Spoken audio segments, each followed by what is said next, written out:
तो फिलहाल आपको बता दें, बड़ी खबर जो आ रही है, गोटाबाया जो राष्ट्रपति हैं वो इस्तीफे के लिए तैयार हैं और जो जानकारी मिल रही है कि 13 तारीख को वो इस्तीफा देंगे।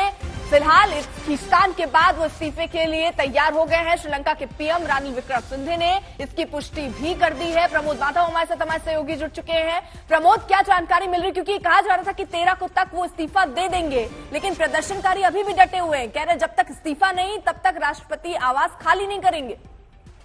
जी हाँ, अभी भी हम राष्ट्रपति भवन के पास ही है और यहाँ पे तो सिचुएशन ऐसा है कि पूरा पब्लिक अंदर ही आ रहे हैं। आज भी ये स्टॉर्म के बाद दूसरा दिन है, ये यहाँ पे भी पब्लिक आ रहे हैं। उनको ये just want to see this place, because ये जो क्लॉक टावर दिखा रहे हैं उस पास अभी उस लोकेशन की सख्ती पहले पब्लिक को एक्सेस था, पर अभी ये गेट्स को उन्होंने तोड़कर अभी अंदर आ रहे हैं। 2 दिन के पहले गेट्स को तोड़ दिया था वो प्रोटेस्टर्स। उसके बाद पूरा लोग यहाँ पे उनके बच्चों के साथ खाना पीना के साथ आकर लेकर अंदर आ रहे हैं और आगे उनके साथ भी अभी वॉक कर रहे हैं। तो उनका सिर्फ एक ही थिंग है, जो प्रोटेस्टर्स जो अंदर है, जैसे आपने बोला है कि वो बोल रहे हैं कि until Rajapaksa resigns, Gotabaya resigns, they will not leave the location. पर पब्लिक को एक और बात है, ये public they are completely astonished to see the president's palace because ऐसा मौका उनको दोबारा नहीं मिलेगा। तो इसीलिए सब लोग यहाँ पे आ रहे हैं उन बच्चों लोगों के साथ and they are going inside to see various parts in this thing। पर प्रोटेस्टर्स मेरे एक चीज वेरी क्लियर कर दिया और अभी भी प्रोटेस्टर्स इनसाइड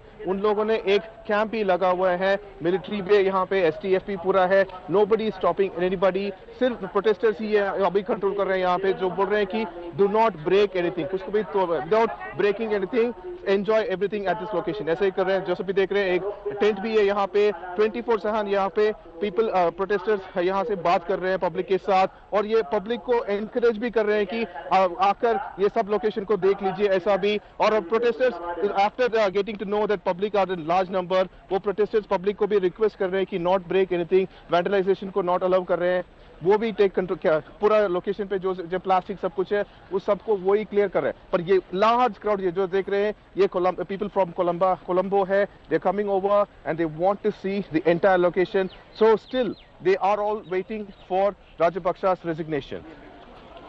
बिल्कुल प्रमोद, आप नजर बनाए रखिए, पल पल की अपडेट आपसे लेते रहेंगे। इस बीच जो रिपोर्ट आ रही है, क्योंकि हमारे सहयोगी आशुतोष भी वहां पर मौजूद है, टूरिज्म एक बड़ा पहलू था, उसकी वजह से काफी नुकसान भी उठाना पड़ रहा है श्रीलंका को। किस तरीके के हालात बने हुए इस रिपोर्ट के जरिए देखिए। श्रीलंका में आर्थिक तंगी जो पिछले कई महीनों से चल रही है, उसमें सुधार की कोई तस्वीर नजर आती नहीं है।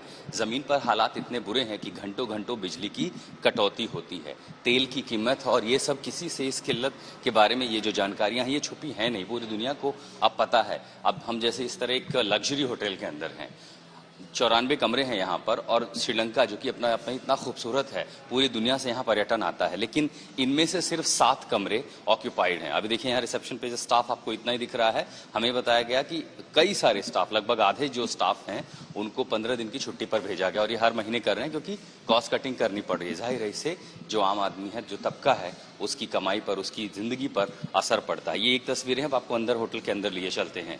बिजली कटौती के चलते आपको बता दें, कई बार जनरेटर पे चलाना पड़ता, बिजली होगी नहीं तो लिफ्ट चलेगी नहीं। पूरा जो होटल और ये जो पर्यटन का कारोबार है, हॉस्पिटैलिटी का कारोबार है, ये सब ठप पड़ जाता है। लेकिन जो बड़े बड़े इंस्टीट्यूशन है, इनको मदद मिलती है, डीजल की सप्लाई हो जाती है ताकि जनरेटर चलें। अब हम ये रेस्टोरेंट में आए हैं, जो प्रतिष्ठित होटल्स हैं, रेस्टोरेंट हैं, ये देखिए आपको यहाँ पर अगर कुछ दिख रहा होगा तो सन्नाटा, इक्का दुक्का स्टाफ दिख रहा है। आमतौर पर आप सब जानते हैं कि जब ऐसे बड़े होटल्स होते हैं तो सुबह नाश्ते के लिए भी आपको कम से कम बफेट मिल जाता है, लेकिन यहाँ ये जो सन्नाटा है ये अपने आप में बहुत कुछ कह देता है। तेल के लिए, खासकर पेट्रोल और डीजल के लिए जो इंतजार है वो कई दिनों लंबा है, 4 दिन 5 दिन का इंतजार करना पड़ रहा है। जैसे जो टैक्सी का कारोबार है, दूसरे इससे जुड़े हुए उद्योग हैं, वो सब ठप हैं, तो जाहिर है लोगों की कमाई पर असर पड़ा है। बिजली की कटौती होगी तो जितने भी व्यापारिक संस्थान हैं उन पर असर पड़ता है, सार्वजनिक परिवहन असर पड़ता है। श्रीलंका में बिजली के उत्पादन के लिए भी जो है डीजल का इस्तेमाल किया जाता है। तो कुल मिलाकर के यहाँ जो जिंदगी है वो इस कदर जो है परेशान है कि वो अब आक्रोशित होकर सड़कों पर सरकार के खिलाफ उतर चुकी है। श्रीलंका में हालात वाकई खराब हैं। कोलंबो से संजय कुमार के साथ में आशुतोष मिश्रा, आज तक।